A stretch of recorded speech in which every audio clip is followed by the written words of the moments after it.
মনোযোগ কেন এত বেশি গুরুত্বপূর্ণ? যে আঙুল দিয়ে তসবিহ, তাহলিল, তাহমিদ গোনার কথা, সে আঙুল ব্যস্ত মোবাইলের টাচ স্ক্রিনে। জায়েজের সীমারেখা থাকার আত্মতৃপ্তিতে সন্দেহজনক বিষয়কে তুচ্ছ জ্ঞান করে ঘন্টার পর ঘন্টা সময় মতো নিয়মকে আল্লাহর দেয়া নিয়ামতকে যথেচ্ছা খরচ করছি। এভাবে বহু মানুষের জীবন হয়ে গেছে অনর্থক, মূল্যহীন। কর্মহীনতার অতল গহ্বরে তারা ডুবে যাচ্ছে।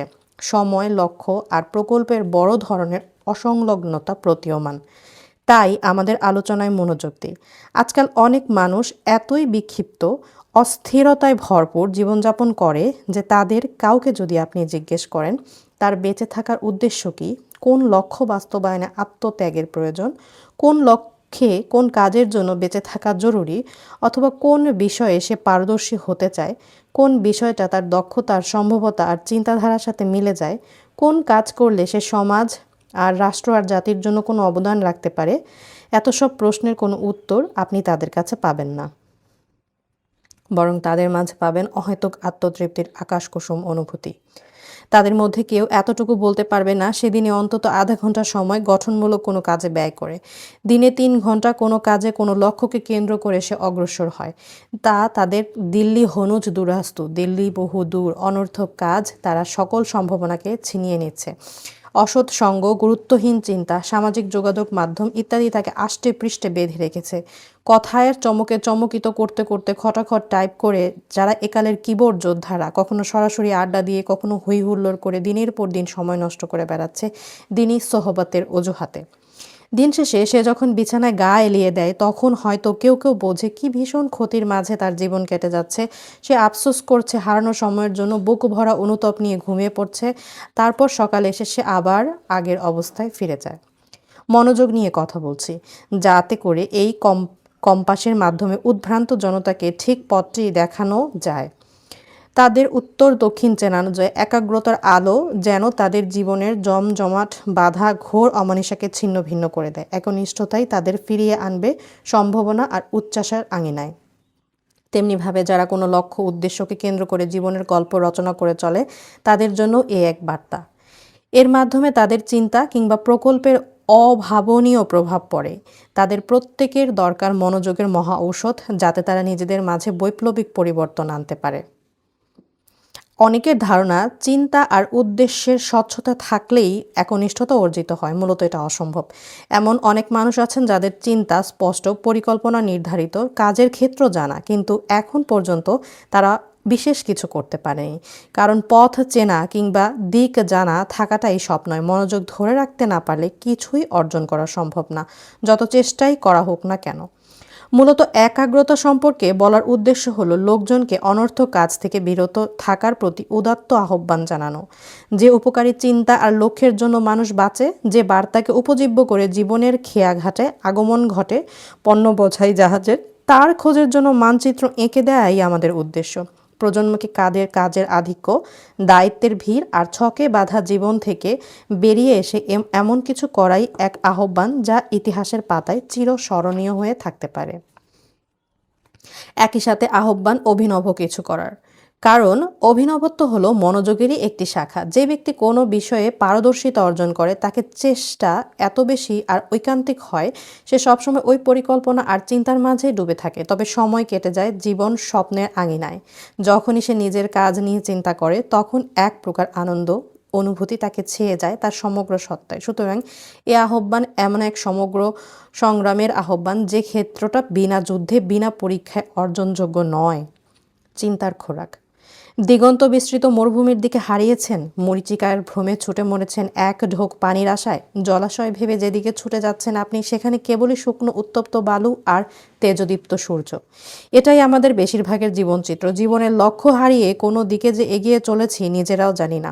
কখনো মহাসমুদ্রের বাতিঘর খুঁজতে থাকে নাবিক, কখনো মরুর প্রান্তরে মরীচিকার ভ্রান্তিতে ছুটে চলা অস্থির প্রাণ। এটাই আমাদের বর্তমান প্রতিচ্ছবি। বার্তা।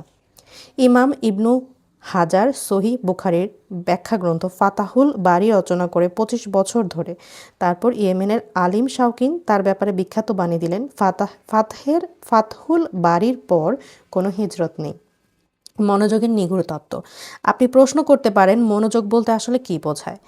আপনার এ প্রশ্নের উত্তর দেওয়ার জন্য হোক আর বইয়ের শুরুতে শব্দটা ব্যবচ্ছেদের জন্য হোক পরিষ্কার করে ব্যাখ্যা করা দরকার।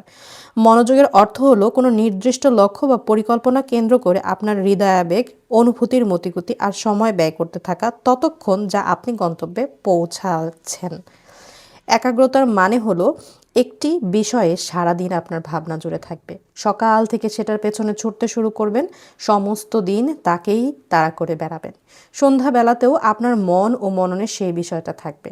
একনিষ্ঠতা হচ্ছে সারাদিন আপনার লক্ষ্যকে ততক্ষণ ছেড়ে যাবেন না যতক্ষণ আপনি পুরোপুরি তৃপ্ত না হচ্ছেন, শারীরিক ক্লান্তিতে ভেঙে না পড়ছেন। মনোযোগের অর্থ হলো সারাক্ষণ আমার মাথায় থাকবে আপনি কোথায় যাচ্ছেন। আপনি যখন কর্মক্ষেত্রে যাবেন তখন আপনার মনে কেবল সেই লক্ষ্য আর দায়িত্ববোধ কাজ করবে। দ্বিপ্রহর আসার আগেই আপনি সে বড় কাজটি শেষ করে ফেলবেন, একটা বড় অংশ শেষ করে ফেলবেন।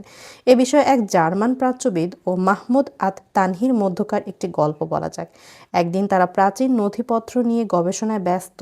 হঠাৎ কবিতার একটি পংক্তি তার চোখে পড়ল। প্রাচ্যবিদ তানহি জিজ্ঞেস করলেন, এই পংক্তিটা কোন প্রকার বা ছন্দ এর? তানহি কিছুক্ষণ মাথা নিচু করে রাখলেন, তারপর একটা লজ্জামাখা হাসি দিয়ে নিজের অজ্ঞতা প্রকাশ করলেন। প্রাচ্যবিদ বিস্ময়ের সাথে বললেন, আজহারের দারুল উলুম থেকে পাশ করা একজন ছাত্র ছন্দ্রশাস্ত্র জানে না? এ কেমন কথা? তানহি বলেন, সেদিন আমি যখন বসা থেকে উঠি তখন আমার মাথায় দুশ্চিন্তার ঝড় বইতে শুরু করে। প্রাচ্যবিদের কথা আমাকে তাড়া করে বেড়াচ্ছে। আমি বাড়ি ফিরে সরাসরি লাইব্রেরিতে ঢুকে পড়ি। শায়েখ আব্দুল ফাত্তাহ শারিক রচিত আল মুজাক্কারিতুল ওয়াফিয়া ফি ইলামাল আরদু ওয়াল কাফিয়া বইটি বের করে নিলাম। এই বইটি আজহারে পাঠ্য ছিল। বইটি আমি পুরোপুরি ডুবে গেলাম। সকাল বিকাল এভাবে কেটে যেতে লাগলো। অবশেষে একদিন আমার জন্য কবিতার ছন্দ একদম পানির মতো সহজ হয়ে গেল, যাকে বলে একেবারে জলবৎ তরলং। আমি নতুন করে সেগুলো আবার শিখলাম। সংক্ষেপে বলতে গেলে এরই নাম মনোযোগ, যা নিয়ে আমরা কথা বলছি। চিন্তার খোরাক। যদি জ্ঞানের কোনো শাখায় সফলতা অর্জন আপনার জন্য কষ্টসাধ্য হয়, তাহলে আপনার জন্য দুইটি পরামর্শ। এক, নিজেকে সাহস যোগানে এই বলে আপনার পক্ষে সবই সম্ভব। আল্লাহ আপনাকে পর্যাপ্ত মেধা আর জ্ঞান দিয়েই এই দুনিয়াতে পাঠিয়েছেন। দুই, কাজটি আপনার মন প্রাণ ঢেলে দিন, সময় ব্যয় করুন, সমস্ত অনুভূতি একীভূত করুন। আপনি লিখে রাখুন, আল্লাহ চাইলে একদিন আমি সেই বিষয়ে একজন অগ্রদূতে পরিণত হব। শিক্ষণীয় ঘটনা। 1963 সালে পড়াশোনার জন্য আমি আমেরিকা যাই। নিজের জ্ঞানের অবস্থা নিয়ে আমার মাঝে বেশ ভয় কাজ করছিল। একজন মিশরীয় ছাত্র হয়ে আমি ইংরেজি সাহিত্যের বিশ্বের সেরা কয়েকজন অধ্যাপকের কাছে পড়ব। সেখানে আমি ছাড়া অন্য কোনো আরব ছাত্রও নেই। আমাকে পাঠ্যবইয়ের বিশাল একটা তালিব ধরিয়ে দেয়া হলো। কলম্বিয়া বিশ্ববিদ্যালয়ের পাশে একটা হোটেল রুমে ভাড়া নিয়েছিলাম। সেখানে রাত দিন পড়াশোনায় ডুবে রইলাম। ইংরেজি সাহিত্যের যত রোমান্টিক কবি আমার গবেষণার বিষয় আছে সবার কবিতা সমগ্র পড়ে ফেললাম। তাদের সম্পর্কে লেখা অনেক সমালোচনা গ্রন্থ পড়ে ফেললাম। কিন্তু কিছু আধুনিক নাটক পড়লাম। মিল্টনের বইগুলো শেষ করলাম। এভাবে প্রাথমিক পর্যায়ে পার করার পর সমালোচনার মানসিকতা তৈরি হলো আমার মধ্যে। মনে হচ্ছিল আমি আমার সহপাঠী কিংবা শিক্ষকদের সাথে এই বিষয়গুলো নিয়ে আলোচনা করার মতো যোগ্যতা অর্জন করেছি। পরে জানতে পারলাম আমি নাকি একমাত্র ছাত্র যে এভাবে পড়েছে, এবং আমার কথা চারদিকে এমনভাবে ছড়িয়ে পড়ল যে আমার সহপাঠীরা আমার কাছে পড়তে আসতো। এটা মাশরির আত্মজীবনী গ্রন্থ রিহলাতে আল ফিকাইয়াহ থেকে নেয়া।